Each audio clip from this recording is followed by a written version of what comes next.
All right, so hello everyone. I'm your convener today, Rob Morrison. We'll begin with our gathering song, hymn number 188, Come, Come, Whoever You Are. Come, come, whoever you are, wanderer, worshipper, lover of leaving, ours is no caravan of despair. Come, yet again come. Come, come, whoever you are, wanderer, worshipper, whoever you're leaving, cause it's your caravan hour is standing, cause it's your caravan hour is standing. Volume? You need the volume up?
In the words of Martha Kirby Capo, an award-winning poet and lyricist, we who are assembled have made a conscious choice. We live intentionally.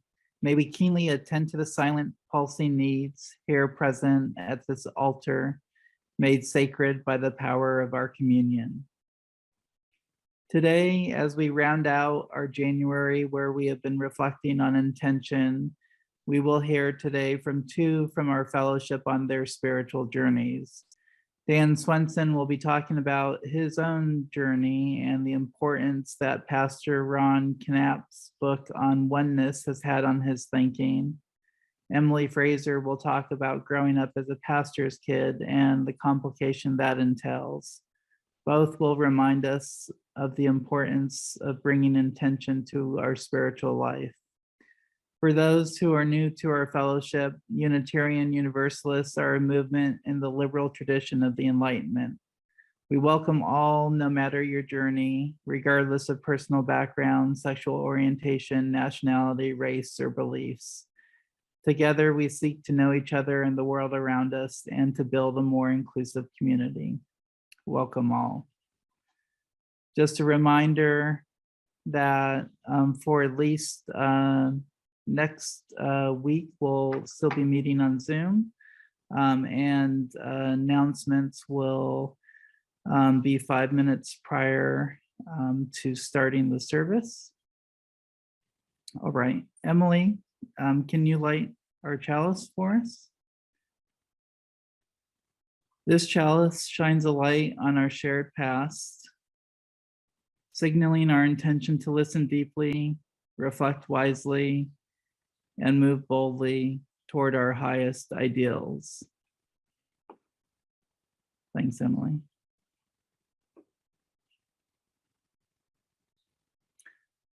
Poem 416 by Emily Dickinson. A murmur in the trees to note, not loud enough for wind, a star, not far enough to seek, nor near enough to find. A long, long yellow on the lawn, a hubbub as of feet, not audible as ours to us, but dapperer, more sweet. A hurrying home of little people to houses unperceived. All this and more, if I should tell, would never be believed. Of robins in the trundle bed, how many I espy, whose nightgowns could not hide the wings, although I heard them try. But then I promised ne'er to tell How could I break my word? So go your way and I'll go mine. No fear, you'll miss the road. I invite you to stand in body or spirit and sing hymn 194, Faith is a Forest.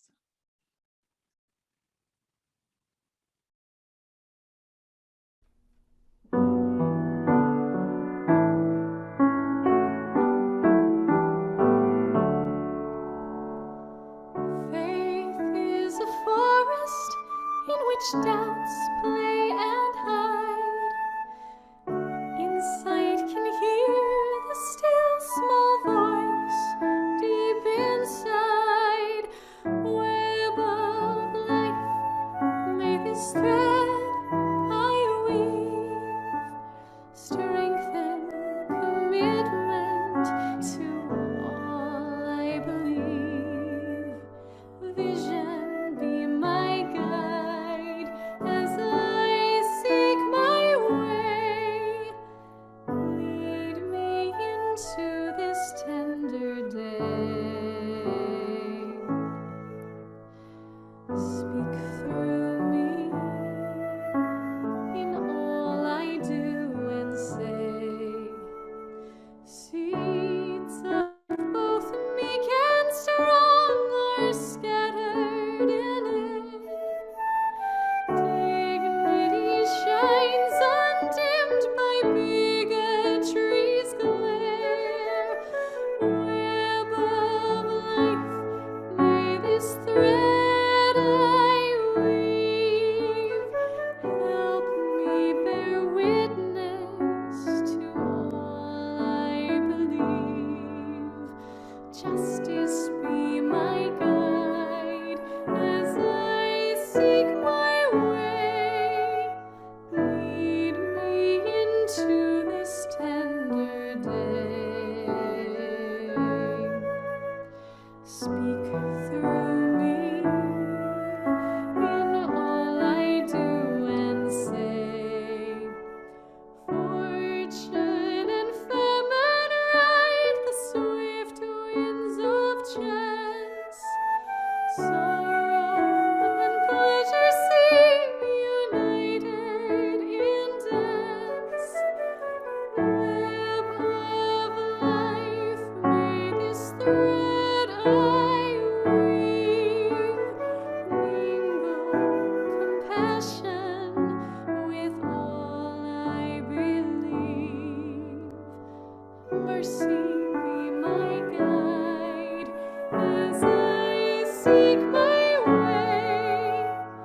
Lead me into this tender day. Speak through me in all I do and say.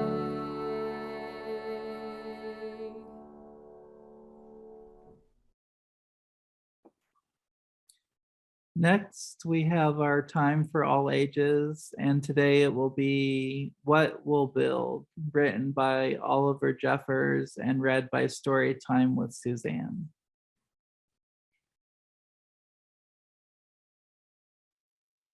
Hi, everyone. Today I'm going to read you another Oliver Jeffers story.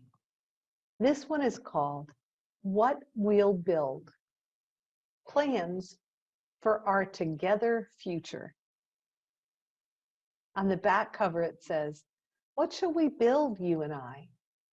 I'll build your future and you'll build mine.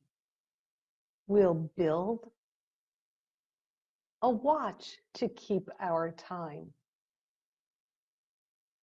Oh, here's the tools they're going to use to build something. What shall we build, you and I? Let's gather all of our tools for a start. Do you guys recognize most of those tools? I like that there's a green crayon in there and a little pig. I'm not sure what those are for. For putting together and taking apart. Like they made a mistake. Let's build a door where there was none. We'll build a house to be our home.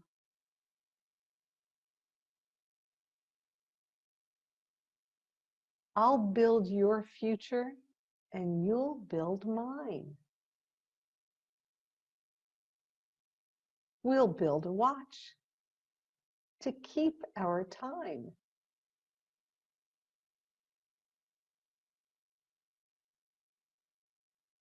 We'll build some love to set aside. Looks like they're having fun. And build a hole where we can hide. A fortress to keep our enemies out.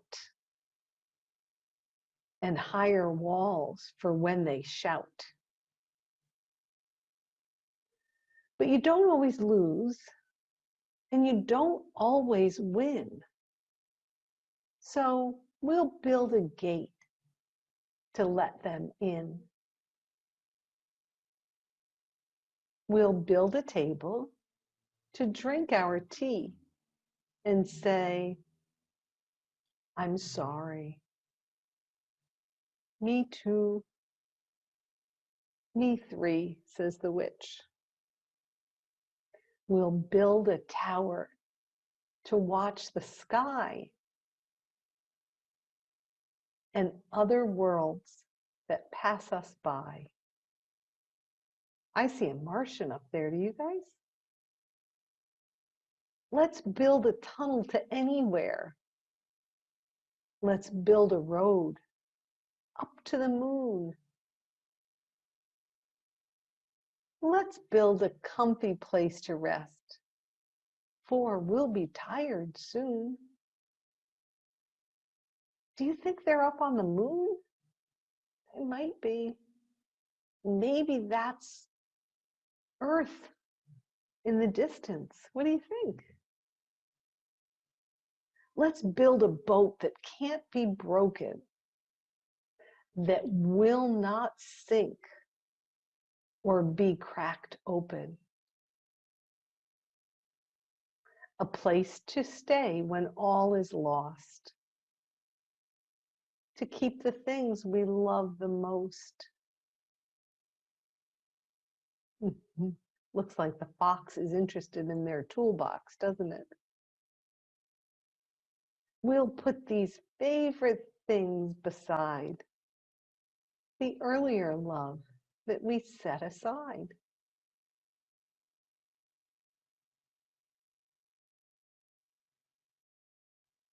I think that we may want them later when times are hard and needs are greater. But first things first, let's build a fire. For we've planned a lot and now we're tired. It'll keep us warm like when we're born.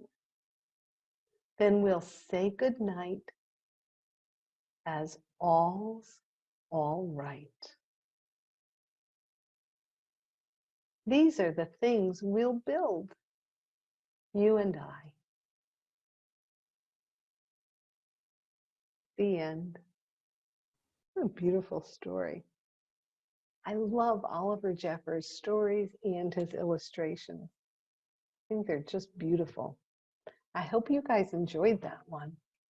His stories also allow us to use our imagination in really fun ways. He has a great imagination. Hope you have a great rest of the day. And if you're listening to this at bedtime, sweet dreams. Come back so I can read to you soon. We each bring specific intentions for the collective betterment of this fellowship.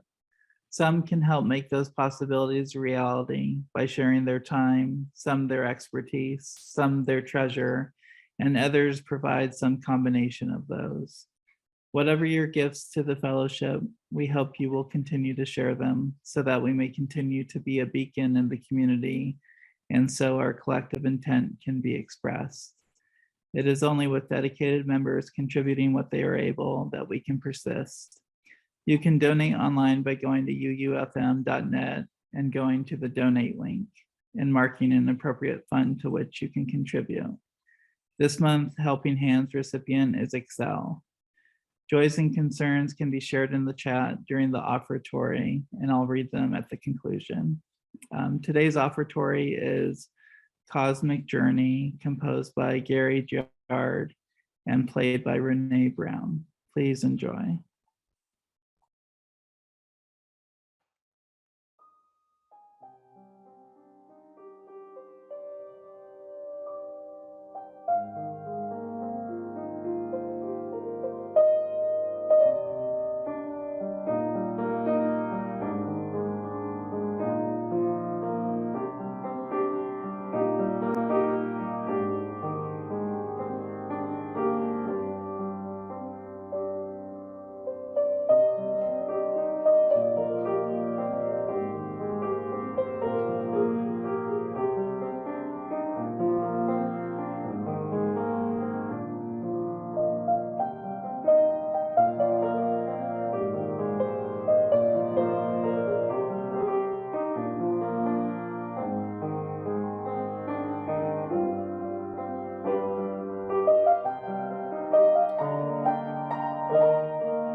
Pastor Izza says Judy Cattell's family has appreciated everyone's condolences and stories.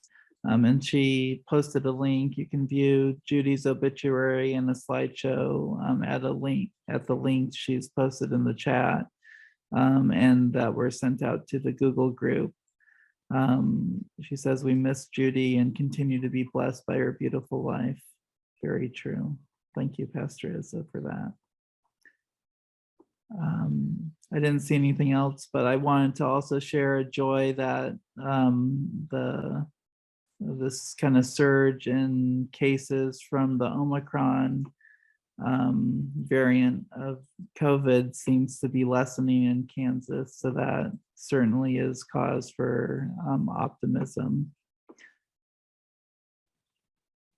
And for all the other, and Jennifer Bryan also says, what a wonderful person she was.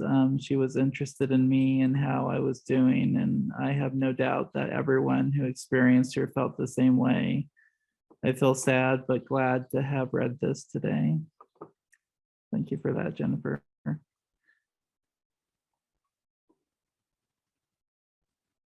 And then maybe we can also take a moment of silence for all those joys and concerns that are held, but not expressed today.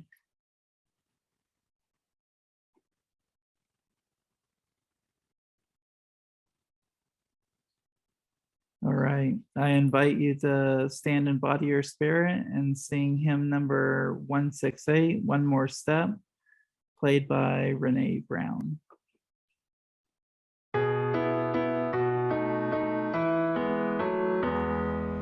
One more step, we will take one more step till there is peace for us and everyone. We'll take one more step.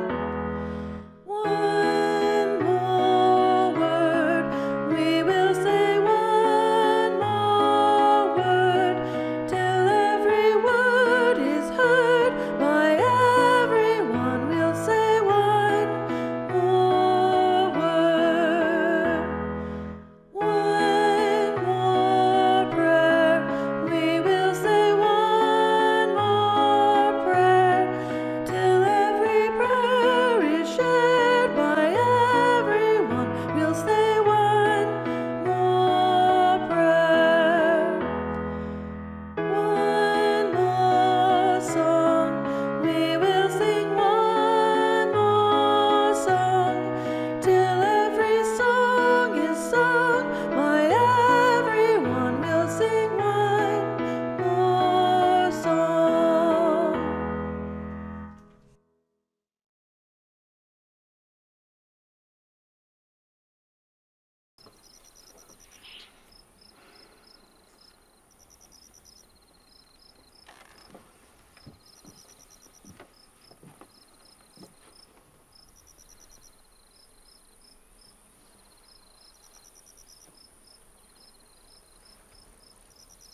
Your shirt's inside out. What? Your shirt, it's inside out. What does it mean? Inside out. Nothing. It's just that the inside of your shirt is on the outside and the outside is on... Forget it.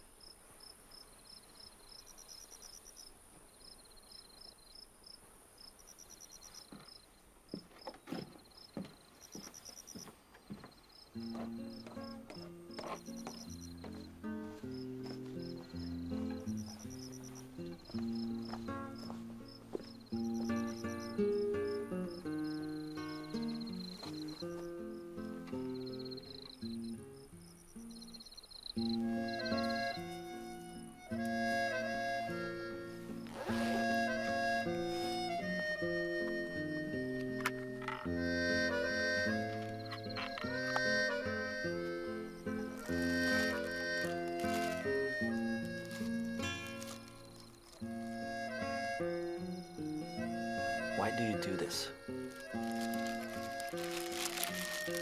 Maybe sometimes I'm afraid I'll forget.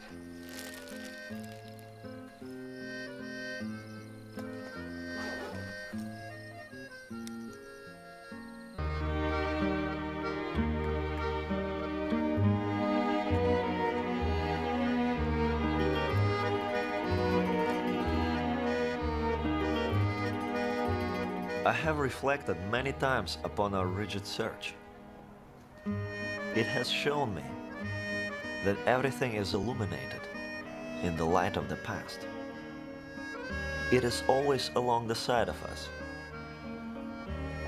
on the inside, looking out, like you say, inside out.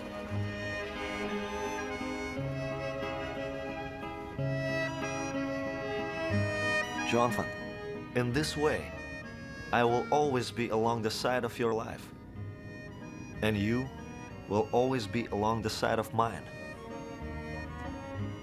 Our families will be with us, and our families' families. Your grandfather, and perhaps, in some way, my grandfather as well.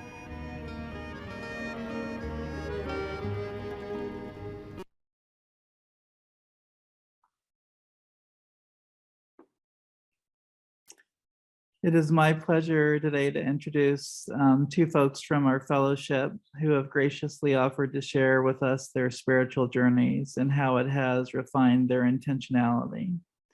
First, we'll have Emily Fraser, my best friend and life's partner, talk about her experiences as a pastor's kid and the subsequent existential pursuits that set her on thereafter.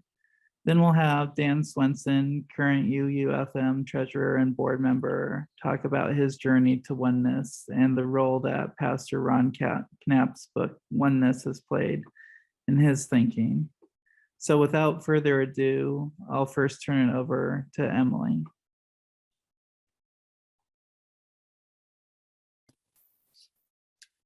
Hello, everyone. Allow me to take a moment to find the tab that has my pre-written business. All right, so I have as a title for this, My Spiritual Journey with Intentionality. If it's not one existential crisis, it's another. So intentionality, what a struggle. So much of my life is not what I ever intended it to be. Heck, it's not like I intended to be born even, but here I am in this fragile, anxious, and terrified body, trying so hard not to hurt anyone or break anything. I was raised in a religious household, as Rob alluded to earlier. My mom was a minister for most of my life, but it was actually my parents attended seminary initially because my dad felt called to ministry, and then while my mom was there, she discovered, wait, women can be ministers. And while my dad found a lot of the demands of the job to be a little overwhelming for his extremely introverted and contemplative self, my mom discovered she had a little more of a knack for it. So they kind of swapped roles. So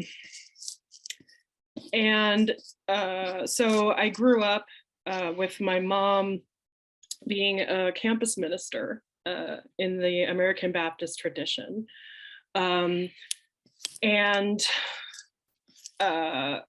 While my parents and Baptist in general, even though it's not entirely so across the board, they have kind of a more conservative theology. And my parents started off in a very conservative and somewhat constrained place theologically, but they themselves grew to follow the principle of love more than really anything else, to a far more inclusive and progressive place over the years, to the point where my mother changed denominations later in life to the United Church of Christ, which are jokingly called Unitarians considering Christ. But that wasn't until after years of trying to make the relationship with the American Baptist denomination work. My mom eventually grew tired of fighting a regional director that didn't believe in women in ministry and therefore wouldn't put her name out when she decided to leave campus ministry to pursue being a pastor of a church. She grew tired of tiptoeing around the bigotry, misogyny, and patriarchy that still runs rampant in the denomination, despite the fact that it's not strictly necessary to the theological basis of it. At any rate, so while my parents were and are very loving, supportive parents who tried to protect their kids from the negative experiences that many pastors' kids often go through, such as, the fishbowl effect and whatnot, and who value critical thinking and encouraged it in us, myself and my brother growing up. I still managed to deeply internalize a lot of problematic theology from my surroundings. I was a very serious and sensitive kid. And I spent most of my adolescence trying to reconcile my experience and understanding of such things as love, justice, faith, truth, and my understanding with my understanding and experience of the church.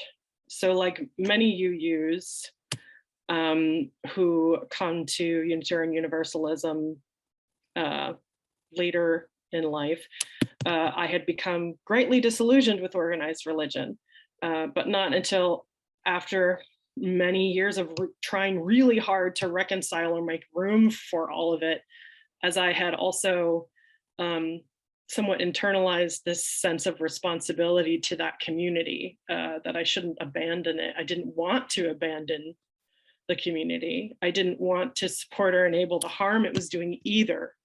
I didn't want to hurt anyone. I didn't want to hurt myself. I didn't want to be responsible for evil and suffering in the world. I didn't want to be responsible for the end of the world. I didn't want to go to hell. I didn't know if any of it was real or true. And many of the people around me seemed so sure about their faith, so welcoming of the second coming and the apocalypse, so sure that this world didn't matter nearly as much as heaven, so sure that the one and only thing that was important was to believe. If you believed, you would be forgiven.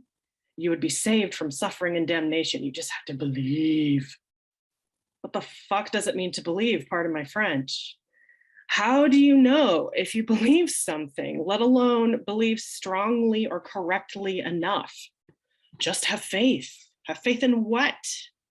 Have faith that if you believe strongly enough, you can transcend responsibility and consequence. It didn't make sense, but it was the truth with a capital T, or a big ass cross hanging around my neck, choking back my humanity and my voice. The road to hell is paved with good intentions.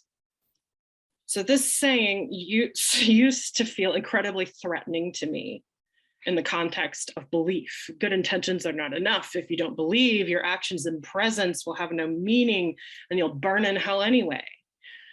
But in the context of real life, it seems a rather matter-of-fact observation that intention is not enough. Actual behavior and attention to consequences is essential, otherwise suffering may result. It points to the importance of relationship and of perceiving more than just one's own perspective and experience. It doesn't matter if your intention is to save people from hell, you are still responsible for the damage done by how you relate to people in the environment. So as I kind of tried to sort through and deal with how to relate to the church, how to relate to myself, how to relate to the world around me, shit really hit the fan when I was in college, as it became quite clear that my life was not sustainable the way I was living it. Not only was the cacophony of cognitive dissonance so loud and disorienting that it affected my ability to find a steady enough ground to speak from, especially in the context of school, suffered academically, but I had clearly developed physiological barriers to function, or, I had mental illness, I had like diagnosable anxiety. Eventually, it got to the point where I was unable to attend a church or hear certain common words and phrases within the Christian tradition without experiencing existential dread and dissociation. I had to find places to heal because churches weren't working.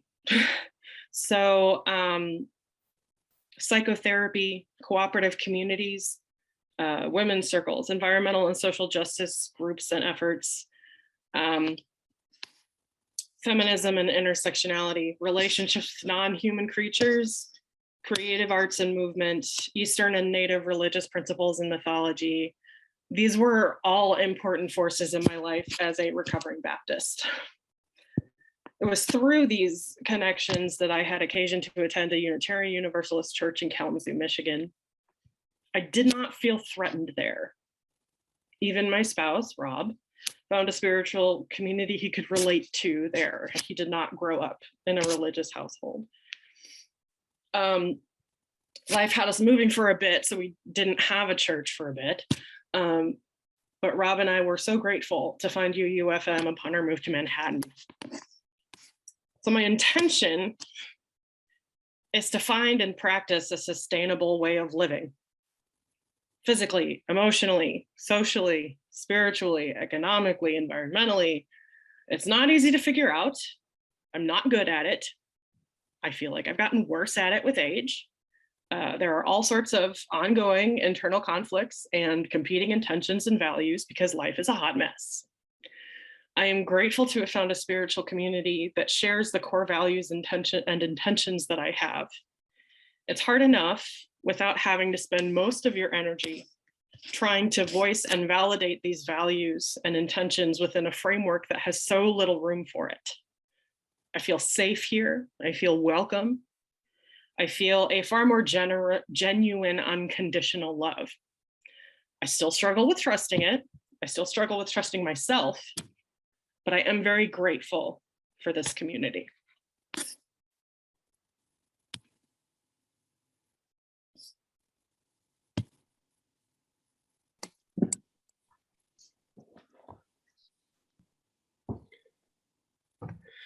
Well, Emily, thank you for that. Another pastor's kid. I didn't realize that. So we'll see how our talks go together here. Maybe they kind of will work together. So good morning, I'm Dan Swenson, and I want to tell you about my journey from being raised a child in the Lutheran Church to becoming a firm atheist.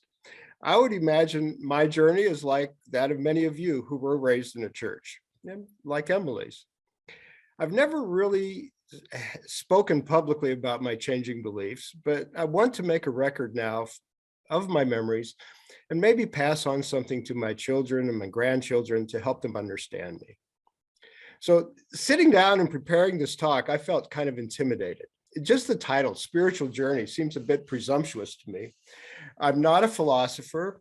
I'm very much aware that I'm not as widely read as I would like to be.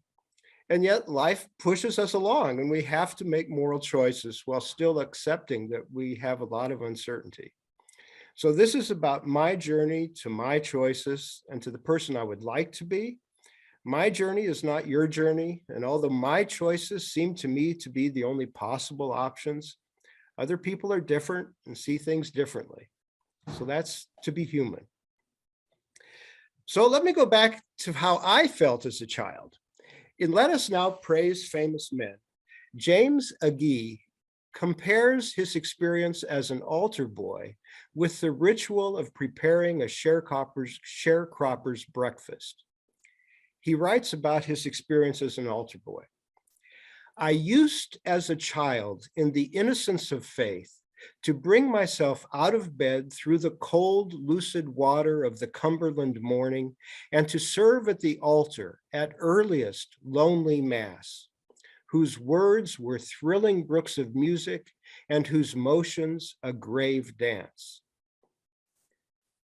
The phrase, a child in the innocence of faith, and Ague's mystical description of the liturgical words and motions resonate with me. That was me. That was how I was raised as a child. My father was a Lutheran minister, and my parents were missionaries to Africa. In 1954, when I was 4 years old, we left Kansas by train, boarded the Queen Mary in New York. As passengers on a freighter, we went through the Mediterranean and traveled through the Suez Canal and down the east coast of Africa to Dar es Salaam. We got on a train pulled by a steam engine, and that brought us to central Tanganyika. I was raised with the ritual of baptism, prayer, services, morning and evening devotions, Sunday school, and later confirmation and communion. There is comfort in ritual. Asking God for forgiveness is a way of accepting the world and your circumstances. You have done your best and you leave the rest to God. I really believed in an interventionist God. That is, a God who could act in the world. One day, my dad was working on a carburetor and lost a part in the dirt. I remember going to my room and praying he would find it, and he did. To me, that was a response to prayer. At boarding school in 5th or 6th grade, there was a club that encouraged us to have our own devotions in the morning. And I remember going outside early and reading and praying. Truly, a child in the innocence of faith. But my dad also encouraged us to think, and doubt starts to creep in. Puberty and sex arrive. I was strictly taught that masturbation was wrong, but that is just not compatible with a teenage boy. The conflict between your actions and what you are taught means you start to think maybe the problem is not with you, but with what you are taught. Doubts accelerated when I went to a Baptist missionary high school. Somehow the services didn't sit right. And in Bible class, we had a teacher who insisted the earth was 6,000 years old and that all the geologic layers we see are the result of mud deposits by waves that circled the earth during Noah's flood. In college, I started to realize that while I was raised Lutheran, there were other very different religions with people who believed in them just as strongly. We couldn't all be literally right, but then how could we judge who was right? And then engineering classes started, and we had equations to predict how the world behaves. Way back in 1687, Newton formulated the laws of motion. In engineering, we still use Newton's laws. We use one of our foundational laws is the second law. The force on an object is equal to its mass times its acceleration. That was the basic equation we used in my first dynamics class. And I was so excited in that class that I used to work out the solutions in pencil and then copy them in ink to submit for grading. So let's all sit back and take a think about the power of equations. I just love that in 1772, the mathematician Lagrange used Newton's dynamics to predict that there are points in space where gravitational forces and the orbital motion of a body balance each other. So now we go and park James Webb's telescope at the second Lagrange point, L2, predicted way back in 1772. We used equations to build the telescope that will look back in time to the early universe. And we used equations to build the rocket ship that flew that telescope to L2. I think most engineers just use equations without understanding the enormous implications. What equations actually say, there is no place for an interventionist God. There's no God term in our equations that can be activated to change an outcome. There's no place for God to interact with the world. There is no God to which we can pray and who then helps us find a carburetor part. The change was gradual, but it was absolute. I was now an atheist to whom the words, the body of Christ given for you, the blood of Christ shed for you, did not ring true. I stopped being comforted by those rituals. So that is where I was when we joined the Unitarian Fellowship in 1987. Thankfully, Kathy was already there ahead of me. The fellowship did two things. It provided comfort by saying your beliefs are okay. There are other people like you. And I have to say, in 1987, the fellowship was filled with the philosophers and a whole group of people who were really very strong atheists then. And it provided religious education for our kids. Then in 1988, The Power of Myth was shown on PBS. This was a series of interviews by Bill Moyers with Joseph Campbell. Campbell is a student of myths, that is, a society's way of telling its own story, including religion. Campbell argues that myths have universal themes that guide people through their lives. Myths tell us who we are as humans.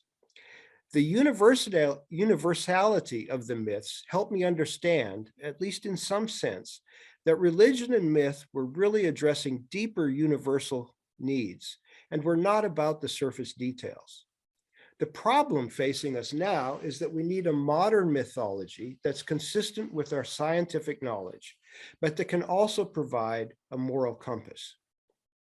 So this is where I want to introduce Ron Knapp's book, Oneness. I think it can help show us a way forward. Ron Knapp is a retired minister of the First Unitarian Church in Omaha, Nebraska. In the past, he actually used to fill our UUFM pulpit occasionally. Oneness is his most recent book. In the same way that scientists strive for a theory of everything, he has spent his life in pursuit of the theology of everything.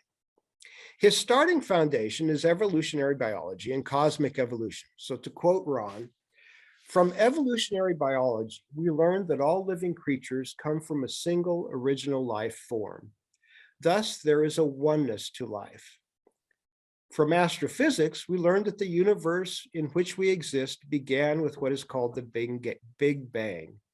From that initial beginning, everything that is emerged out of that unfolding universe. Hence, there is a oneness to creation. So continuing to quote him, it has been suggested that all of this is a myth. I expect that is, at least in a way, correct. After all, it is an understanding of the nature of life, human being, universe, and earth as processed through the human brain and the human mind. If it can be seen as a myth, it is a modern myth, a myth that squares with modern understanding of the nature of things. It is also a universal myth in that educated or scientific people from many different nationalities and cultures can come to the same conclusions I have arrived at, unquote. Oneness is a way to view our universe and our place in it.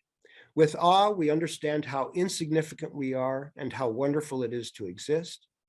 Oneness can be the foundation to guide us in our relationships to the earth, the plants and animals, and other humans.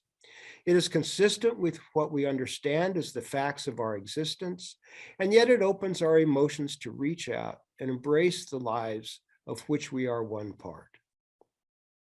So let me end my part of the talk by quoting Ron Knapp again. There is a oneness to life on planet Earth. Celebrate life. There is a oneness to human being. Celebrate human being. There is a oneness to the universe. Celebrate the unfolding of the universe. There is a oneness to Earth. Celebrate Mother Earth.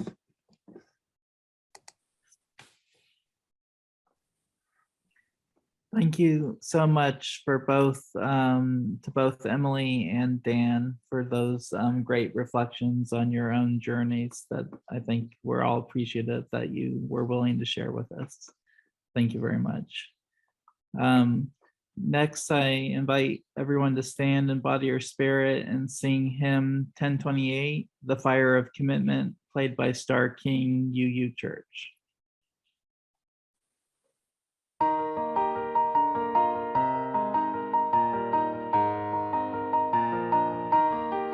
From the light of days remembered burns a beacon bright and clear, guiding hands and hearts and spirits into faith set free from fear. When the fire of commitment sets our mind and soul ablaze, when our hunger and our passion meet to call us on our way, when we live with deep assurance of the flame that burns within, then our promise finds fulfillment and our future can begin.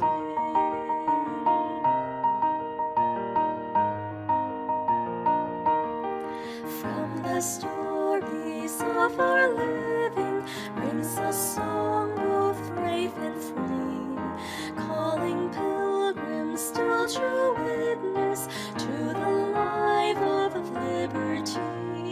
When the fire of commitment sets our mind and soul ablaze, when our hunger and our passion meet to call us on our way, when we live with deep assurance of the flame that burns within, then our promise finds fulfillment and our future can begin.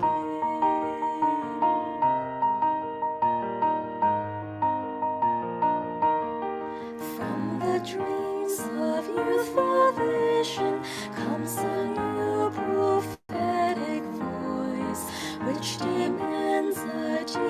justice, built by our courageous choice. When the fire of commitment sets our mind and soul ablaze, when our hunger and our passion meet to call us on our way, when we live with deep assurance of the flame that burns within, then our promise finds fulfillment and our future can begin.